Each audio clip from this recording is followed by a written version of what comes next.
Hey, hello, it's time for another game pickup video, and it's gonna be about the Xbox 360.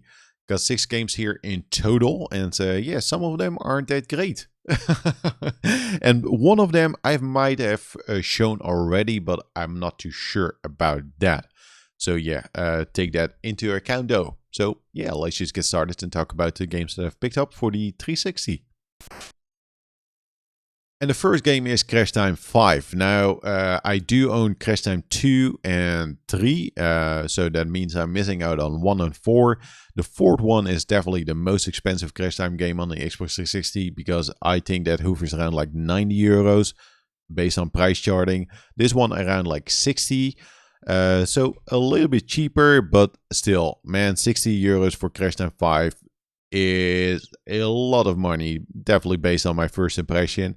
And also, luckily, I did not pay 60 for Crash Time 5, more around like 15 or so. But I want to say like 15 is even a little bit like too much for Crash Time 5. My first impression is just very negative. You do get like the option to play like the career mode. I am gonna say that's the way to go. But yeah, you do have like the option to play a single race, but the performance during that single race just wasn't that great. Because you are like on a racetrack with like 6 or 8 opponents, and I'm gonna assume that really pulled down like the performance, because the performance was a little bit better during the career mode. But yeah, the career mode starts out with a very lengthy tutorial where it explains a couple of things. The game, again, this is just from my first impression, feels like it's trying to do a little bit like Need for Speed Hot Pursuit, like cops against like criminals, and you need to like damage the cars and capture them or whatever you do afterwards. So that means you do have some power-ups as well. You can place like barricades on the road, or spike traps, or oil, or use like an EMP. So very similar to Hot Pursuit, but it just doesn't feel that great. And during the tutorial, they try to explain like how to use those power-ups. And every time, or some of the occasions when I try to use like the barricade, it just doesn't explain it well. And also it made me fail a couple of times, and it did not explain what I actually did wrong.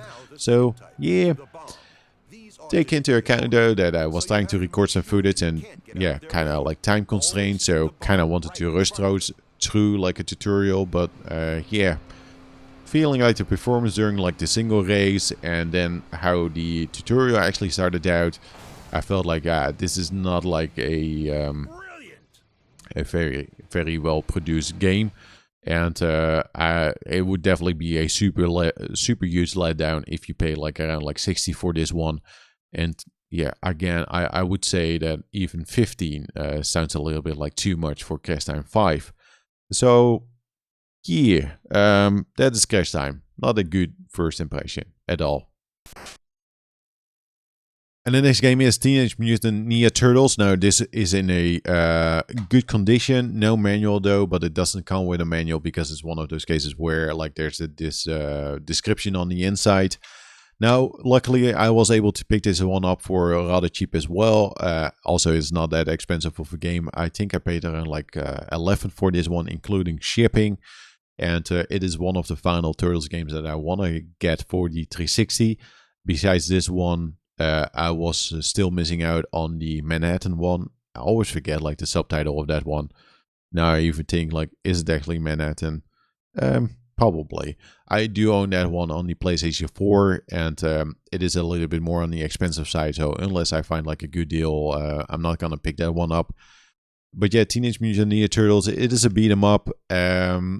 And also, my first impression isn't that great either. I know. After Crash Time and now this one, slowly building my way towards like the better games.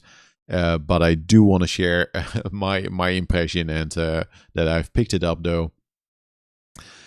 But yeah, it's a beat 'em up game, and yeah, it's always difficult with Turtles and like a beat 'em up, because you start to compare it like to maybe Shredder's Revenge or like Turtles in Time. Turtles in Time is definitely my all-time favorite Turtles game on the Super Nintendo, and yeah, I think it would definitely belong like on a top 10 list, I think. But it's such a fantastic game, so you always hope for like a better beat 'em up game or something that even comes near it. But yeah, this one does not come near like Turtles in Time at all. It just feels very soulless. The combat, like the impacts and just the movement around like in the area isn't that great. Uh, there's no impact at all. And the weird thing is that even though when you play like in single player, like all the turtles are on the screen, but it just felt like they are not doing like anything at all. It just lacks like impact and like sound effects. It just isn't there.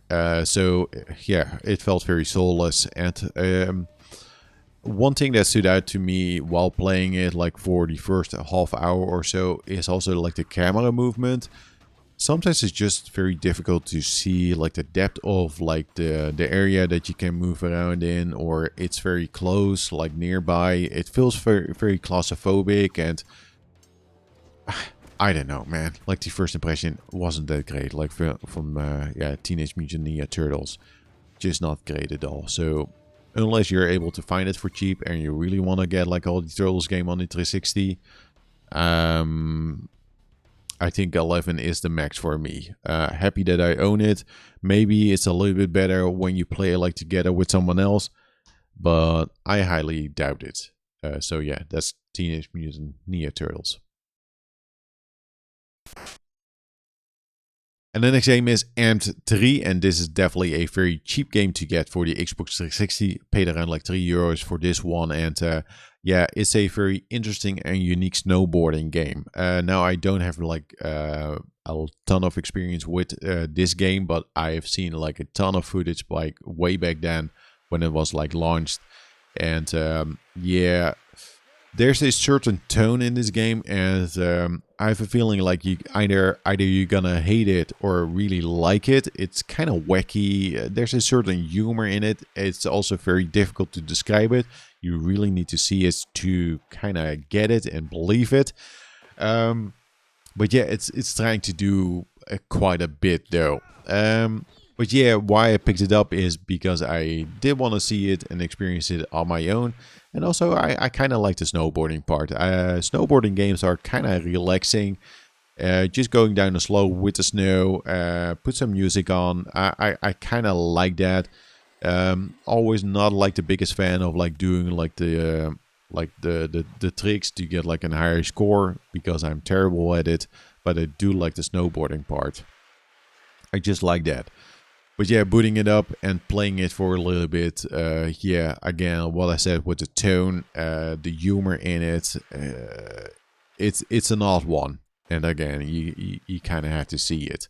And it's, if I'm correct, it even gets a little bit like crazier like later on during the game. So yeah, again, it's a very cheap title. So if you like snowboarding games, yeah, be sure to check this one out. Now, the next game is Top Gun Hard Luck. Now, yeah, I've shown this game before, and this is the second copy that I own now. But yeah, the initial copy that I picked up did not include a manual, and I really wanted to have a complete in-box version. And yeah, got lucky again with the price. Only paid around like 18 for this one. And it's one of those games that I really... or in my opinion, belongs on an Xbox 360 shelf, or at least my shelf, because it's such a cool game from like the visuals, the audio, and just the gameplay alone. Cool dogfighting arcade type of game. Not gonna go like really in depth about the price again. I did so the first time, but it's rather shocking like how expensive this game can get. I think currently like I'm price charting it was around like 60, so the price went down for a little bit, but back then there were even some copies being sold for around like 90 or 100 even. But yeah, it's a game that I don't see that often. It's quite rare, especially like the English version one. I think the other, like there are a couple of PAL versions that are more on the cheaper sides, but still those are like around like 40 or 50 or so. So getting it again for 18 is very nice. And yeah, I still need to compare like the disc and the case with the copy that I already own. Make the best version and probably sell the other one. Um, so yeah, very happy with Top Gun Hardlock. It's a cool game. Yeah, this is not a game that I've shown before, but this is the game where, or when I picked it up, like my Xbox 360 didn't want to read the disc. Luckily, this time it is working though. It is Saw. Now, kind of have like a deja vu because I'm not too sure if I've already shown that I've picked this one up again, if that makes sense. But yeah, I feel like I've talked a lot about Saw with the game pickup videos, but maybe again, I picked it up. This one is working though, and yeah, very happy that I was able to add this one to the collection. It's a horror game. Not maybe like the best from the gameplay standpoint, but unique and interesting nonetheless.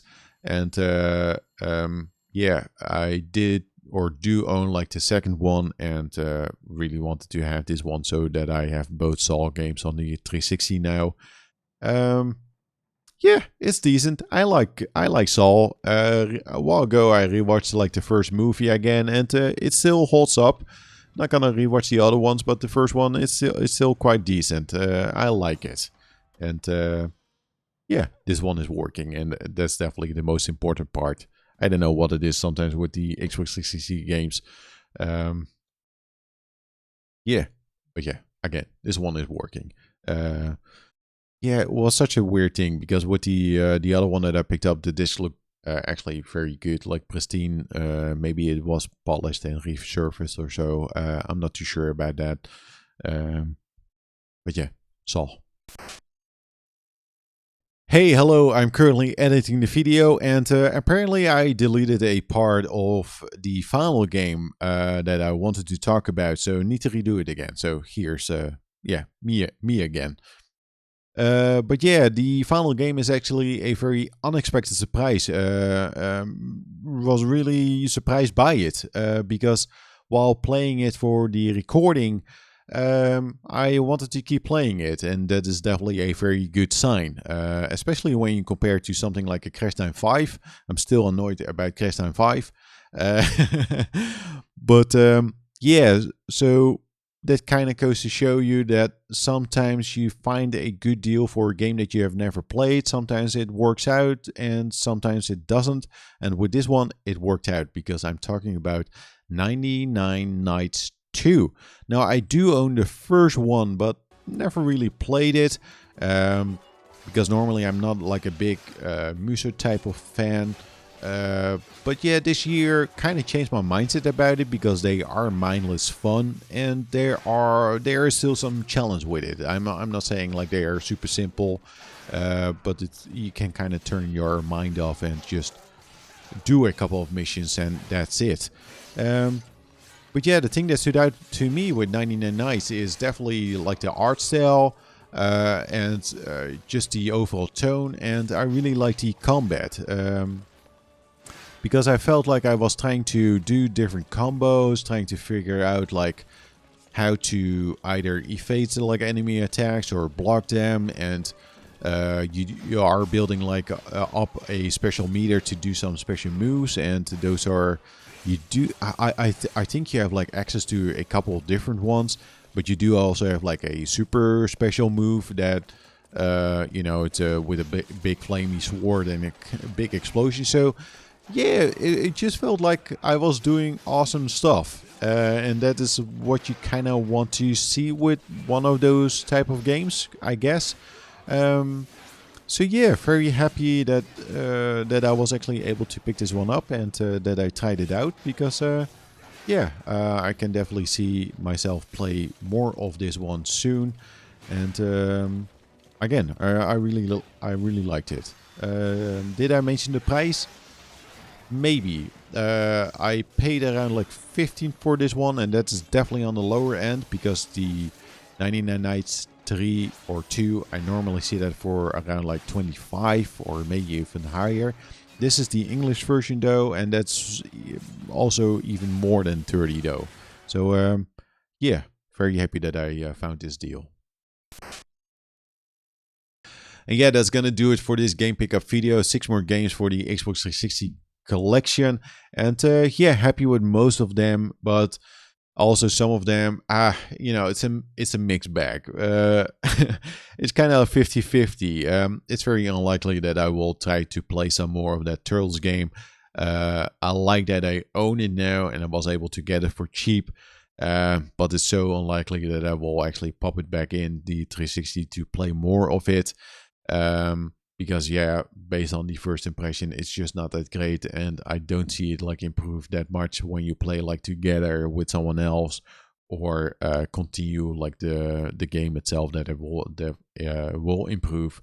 Because again, like if it feels so soulless, like there's not much that could be added to it, like story wise or gameplay wise, that would improve that. I'm gonna assume.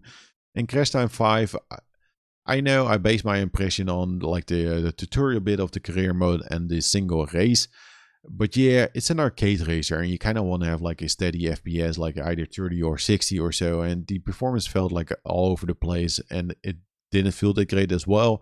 So for a racing game, there are other racing games on the 360 that I rather play than this one, I'm gonna say. And M3, I'm kind of in the middle. Need to play a little bit more of that one.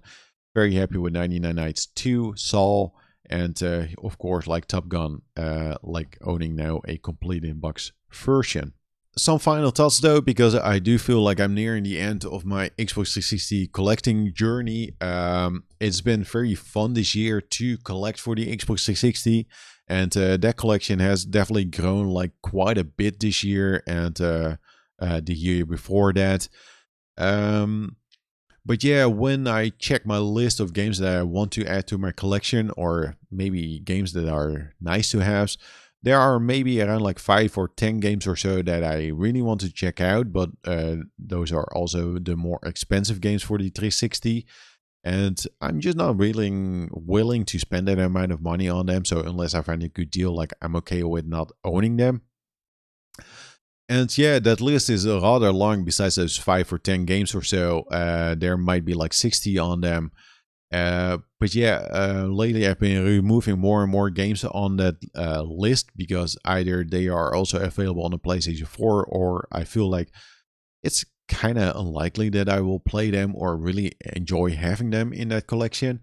So yeah, I've been thinking more about that, and I really liked or like having the Xbox 360 shelf. The games on there are games that are here to stay in their collection, games that I'm unlikely to sell at some point, or at least for now.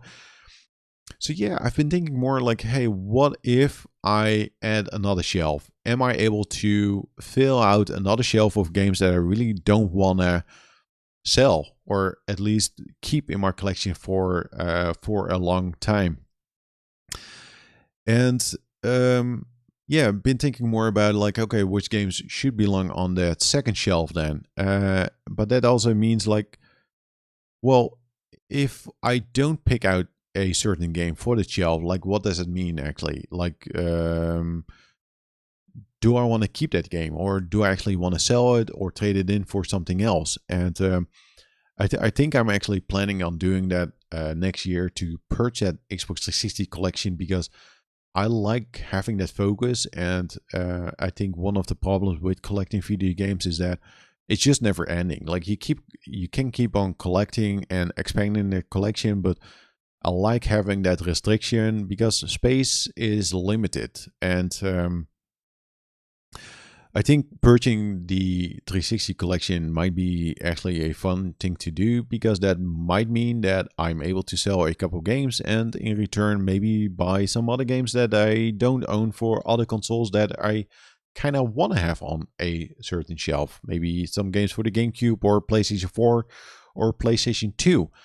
So yeah, I think that's actually the plan, because hey, let's be honest though, something like Crash Time 5, I was able to find that game for a very good deal. I do think I need to play some more of it, but am I gonna go for a Crash Time 5 sub collection?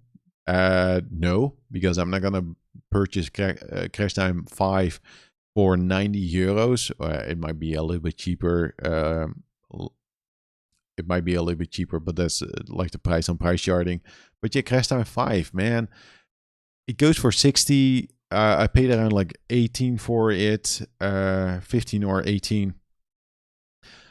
I need to check more of this, but after playing it today and my first impression, it is kind of unlikely that I will play it again anytime soon. And if I did not have this game after today, will I be bothered by it? Will I feel like, oh man, I wish I had Crash Time 5 in my collection? Such a good game. Probably not. So my question would be like, why would I keep it in my collection? I don't have an answer for that, because I'm not gonna go for a full collection. I'm not gonna go for a sub collection of games that I kind of don't want to play. So yeah, I think it's kind of healthy to like here and there review your collection and to reassess like what you're doing. And I think now is kind of the time to actually do that, mostly based on the fact that, hey, there are just not that many games left that I want to collect for the 360. And yeah, I feel like I'm done with collecting for the 360. Maybe I could sell Crash Time 5 and actually purchase one of the games that I am more likely to enjoy for the 360. Maybe that's actually the plan. But yeah, having said that though, just some rambling. But it's very unlikely that in the next couple of weeks or so that I'm gonna show Xbox 360 games for as a pickup video. Maybe some games, like some odd games like here and there, but not like, hey, here's another stack of like 360 games for the collection. That is probably not gonna happen, because I'm not really wanting to purchase like lots and a lot. I just want to have that focus now, if that makes sense. Yeah, kind of want to share that thought. Maybe you have some opinions about it. But what I do know though, again, that is gonna do it for this video. Thanks all for watching, and thanks all for the likes and the subscribes in the last couple of weeks. Highly appreciate it.